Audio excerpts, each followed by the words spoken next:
তারা আবারও বাংলাদেশে রাজনীতি করার স্বপ্ন দেখে কোন রাজনৈতিক দলের রাজনীতি করাকে নিষিদ্ধ করাকে আমরা সঠিক মনে করি না। জুলাইয়ের চেতনা নিয়ে কেউ যেন ব্যবসা করব না, যারা ফ্যাসিবাদী আচরণ করবে তাদের পরিণতি এরকম হবে। জুলাই যুদ্ধে অংশগ্রহণ করেছেন তাদের সাংবিধানিক সুরক্ষা দেয়া হবে।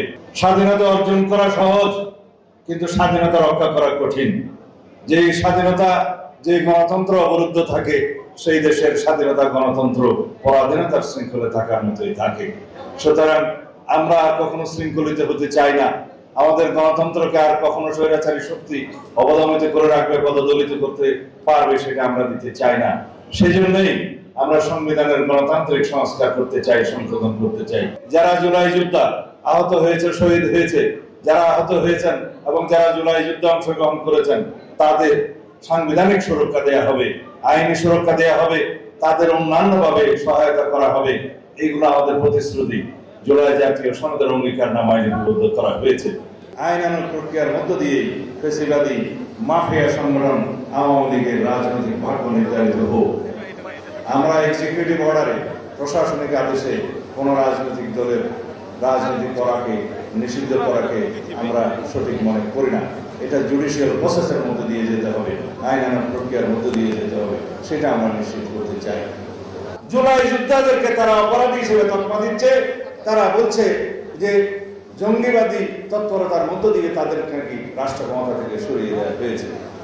এই যখন অবস্থা, তারা আবারও বাংলাদেশে রাজনীতি করার স্বপ্ন দেখে এর চাইতে ঘৃণিত, লজ্জিত আর কোনো বাক্য হতে পারে না।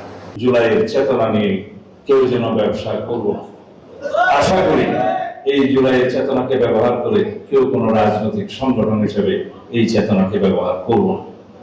জুলাই আমাদের চেতনা, ঠিক আছে, কিন্তু জুলাই আমাদের শক্তি। এই জুলাইয়ের কৃতিত্ব যেন আমরা কেউ ব্যবহার না করি, কেড়ে না নিই। এককভাবে কারো কোনো কৃতিত্ব এই জুলাইয়ের নাই। এই দেশের সমস্ত জনগণ এই জুলাইয়ে যুদ্ধ করেছে ফ্যাসিবাদের বিরুদ্ধে, কৃতিত্ব তাদের। সুতরাং আমরা এই জুলাইয়ের শক্তিকে আমরা আরো শক্তিশালী করব। আমরা ফ্যাসিবাদ বিরোধী গণতান্ত্রিক আন্দোলনের যে ঐক্য গড়ে উঠেছিল, সেই ঐক্যকে ধরে রাখবো।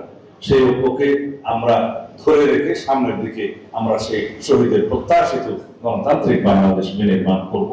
এই দেশে যেন কোনো সরকার কোনোদিন ভবিষ্যতে ফ্যাসিবাদী আচরণ করতে সাহস না পায়, সেজন্য আমরা এই জুলাইয়ের স্মৃতিকে ধারণ করব। জুলাই স্মৃতি জাদুঘর সেই স্বাক্ষর বহন করবে এবং সেটা দেখে ভবিষ্যতের সকল সরকার শিক্ষা গ্রহণ করবে। এই সেই গণভবন, এখানে জুলাই স্মৃতি ধারণ করা আছে।